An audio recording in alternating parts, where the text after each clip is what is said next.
Iya, kalau soal momentum itu kapan saja bisa. Saya pernah di DPR ya, jadi apa saja bisa dilakukan. Seperti kemarin DPR juga bisa membuat undang-undang dengan sangat cepat ya. Merevisi peraturan itu bahkan nggak sampai sehari selesai.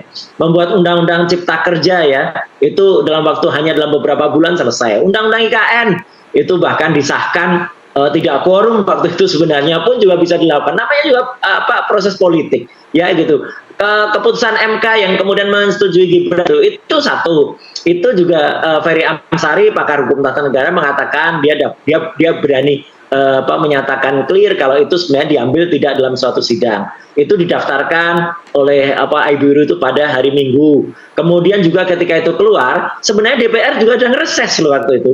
PKPU-nya belum ada, dan kalau nunggu DPR reses kan harusnya itu tidak masuk dalam peraturan KPU baru, tapi tiba-tiba saja bisa jalan. Saya semua politik semua itu possible ya, nothing is impossible. Jadi kita tunggu saja, mungkin DPR lagi lihat-lihat, lagi nimbang-nimbang mana fraksi yang setuju, mana yang tidak gitu ya. Tapi suratnya pun kan belum diterima sama pimpinannya, Pak Roy.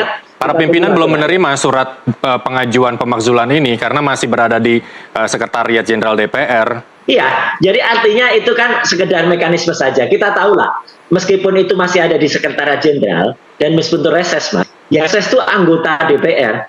Pimpinan itu kalau reses masuk mereka, ngerti mereka gitu, meskipun nggak masuk tiap hari. Baik. Tapi mereka juga kalau ada tamu, kalau ada kunjungan mereka datang. Jadi biarkan saja lah, kita tunggu saja. Tapi kalau saya tetap optimis, DPR harus membacakan itu. Perkara proses atau tidak itu soal lain.